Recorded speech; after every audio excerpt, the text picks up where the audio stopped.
ಎಲ್ಲರಿಗೂ ನಮಸ್ಕಾರ. ಇವತ್ತು ಬೆಳಿಗ್ಗೆ ಬೇಗ ಡ್ಯೂಟಿಗೆ ಬಂದೆ. ಇವತ್ತು ಇಂದಿರಾನಗರ ಕಡೆ ಹೋಗೋದಿತ್ತು, ಹಾಗಾಗಿ ಟಕ್ ಅಂತ ರೆಡಿಯಾಗಿ ಲೊಕೇಶನ್ ಹಾಕೊಂಡು ಸೀದಾ ಕೆಳಗೆ ಹೋಗಿ ಬುಲೆಟ್ ಸ್ಟಾರ್ಟ್ ಮಾಡಿದೆ.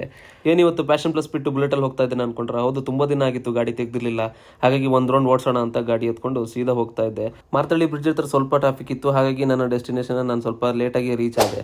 ಅದಾದ ನಂತರ ನನ್ನ ಕೆಲಸ ಮುಗಿಸ್ಕೊಂಡು ರಿಟರ್ನ್ ಹೊಡಬೇಕಾದ್ರೆ ಮಳೆ ಬಂದಿತ್ತು. ತುಂಬ ಹೊಟ್ಟೆ ಹಸುವಾಗಿತ್ತು, ಹಾಗಾಗಿ ಡಯಟ್ನೆಲ್ಲ ಸೈಡಿಗೆ ಇಟ್ಟು ಒಂದು ಬಿರಿಯಾನಿ ತಗೊಂಡು ತಿನ್ನಕ್ಕೆ ಸ್ಟಾರ್ಟ್ ಮಾಡಿದೆ. ಆದರೆ ಬಿರಿಯಾನಿ ಮಾತ್ರ ಸಾಕಾಗಿತ್ತು. ಡಯಟ್ ಮಿಸ್ ಆಯಿತು ಅನ್ನೋ ನೋವಿಗಿಂತ ಚಿಕನ್ ಅಲ್ಲಿ ಪ್ರೋಟೀನ್ ಇದೆ ಅಂತ ಖುಷಿನೇ ಜಾಸ್ತಿ ಆಗಿತ್ತು.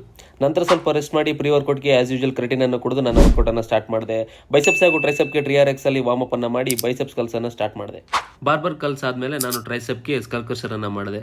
ಈ ವರ್ಕೌಟ್ ಅನ್ನು ನೀವು ಕೂಡ ಮಾಡಿ, ರಿಸಲ್ಟ್ ಚೆನ್ನಾಗಿದೆ. ಅದಾದ ನಂತರ ನಾನು ಬೈಸೆಪ್ಸ್ ಡಂಬಲ್ ಕರ್ಲ್ ಅನ್ನ ಮಾಡಿ ಟ್ರೈಸೆಪ್ ರೋಪ್ ಪುಷ್ ಡೌನ್ ಅನ್ನ ಮಾಡಿದೆ. ಇದರಲ್ಲಿ ಪಂಪ್ ಮಾತ್ರ ಅಲ್ಟಿ ಅಂತ ಹೇಳ್ಬೋದು. ಆದ್ಮೇಲೆ ಬೈಸೆಪ್ಸ್ ಕೇಬಲ್ ಹ್ಯಾಮರ್ ಕರ್ಲ್ ಅನ್ನ ಮಾಡಿದೆ. Next tricep reverse grip push down ಆಗಿತ್ತು. ಆದ್ಮೇಲೆ ಹೈ ಕೇಬಲ್ ಬೈಸೆಪ್ಸ್ ಕರ್ಲ್ ಅನ್ನ ಮುಗಿಸಿ ನಂತರ ನಾನು ಪೋಸಿಂಗ್ ಅನ್ನ ಸ್ಟಾರ್ಟ್ ಮಾಡಿದೆ. ಇವತ್ತಿನ ವರ್ಕೌಟ್ ಅಲ್ಲಿ ಬೈಸೆಪ್ಸ್ ಮತ್ತೆ ಟ್ರೈಸೆಪ್ಸ್ ಸಖತ್ತಾಗಿ ಪಂಪ್ ಆಗಿತ್ತು. ಈ ವರ್ಕೌಟ್ಸ್ ಇಂದ ನಿಮ್ಮ ಆರ್ಮ್ಸ್ ಗ್ರೋ ಮಾಡಬಹುದು ಅಂತ ಹೇಳ್ತಾ ಫಸ್ಟ್ ಟೈಮ್ ನನ್ನ ವಿಡಿಯೋ ನೋಡ್ತಾ ಇದ್ರೆ ನಿಮ್ಗೆ ಇಷ್ಟ ಆದ್ರೆ ಫಾಲೋ ಮಾಡಿ, ಸಪೋರ್ಟ್ ಮಾಡಿ. ನೆಕ್ಸ್ಟ್ ವಿಡಿಯೋದಲ್ಲಿ ಸಿಗ್ತೀನಿ. ಜೈ ಆಂಜನೇಯ.